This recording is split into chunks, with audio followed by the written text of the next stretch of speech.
अम्मा के जाने के बाद जिस भाई को मैंने अपने औलाद की तरह पाला, आज उसे इस हालत में देखकर तो मैं सिर्फ आंसू बहा सकती हूँ। रियासतें लुट गई, हालात बस से बदतर हो गए और हम जिंदगी के बदतरीन दौर से गुजर रहे हैं। तुमने अपने मुस्तकबिल के बारे में कुछ सोचा है या यूं ही जिंदगी गुजार देने का इरादा है?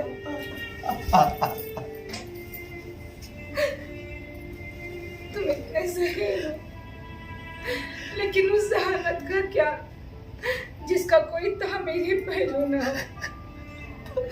तकरीब का रास्ता जा बजा हमारे सामने हो और हम देख कर आंखें बंद कर ले। ये कहाँ की अक्लमंदी है? उठो भाई, मेरे पास बैठो। उठो।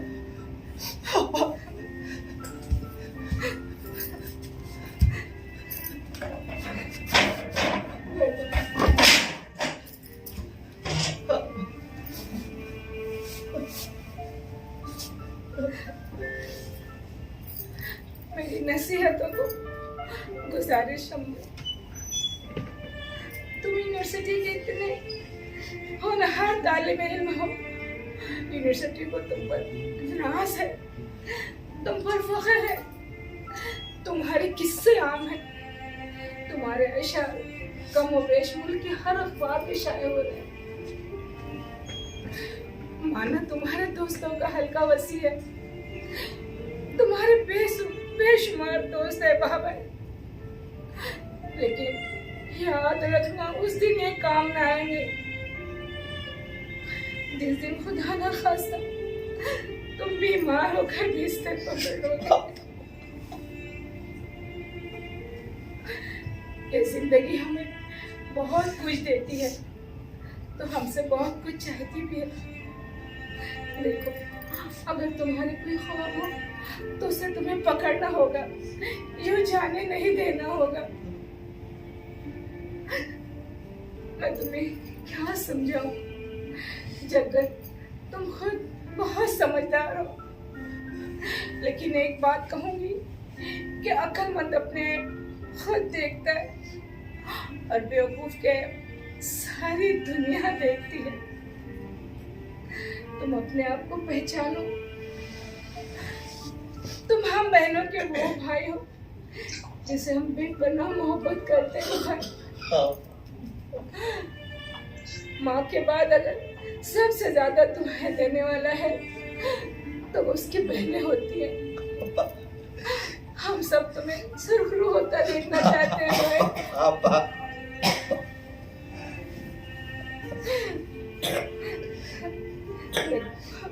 तुम्हें शराब पीना छोड़ दो, शराब सेहत के लिए मुज़िर है। देख रहे हो ना, तुम्हारी इन हरकतों से तुम्हारी सेहत पर कितना बुरा असर हो रहा है। वक्त तो वक्त पर बदल जाता है, लेकिन इंसान तो किसी भी वक्त बदल सकता है भाई। तुम दुनिया के लिए सिर्फ एक शख्स हो, लेकिन हमारे लिए तो तुम पूरी दुनिया हो गई। मैं कोशिश करूंगा कि आपकी उम्मीदों पर खरा उतरूं। हम सब तुम्हें हर मरहले में कामयाब होते देखना चाहते हैं। दुनिया तो तुम्हारी कामयाबी का लोहा मानती ही है। हम चाहते हैं दुनिया ये भी कहे कि असरारुल हक एक जबरदस्त शख्सियत का मालिक है। अब्बा, आपकी बातें सुन मुझे अब्बे के याद आते। आप मुझे छोड़कर कहीं मत जाइएगा आपा, आप मुझे छोड़कर कहीं मत जाइएगा। नहीं, माँ के जाने के बाद जिसका प्यार मरते दम तक कायम रहता है उसे बहन कहते हैं। मैं तुम्हें छोड़कर कभी नहीं जाऊंगी। और अगर मेरा बुलावा आ भी गया तुम्हें वसीयत कर जाऊंगी कि मेरे कब्र के पास, मेरे कब्र के बगल में मेरे भाई जगन को दफनाना। आपा आपा आपा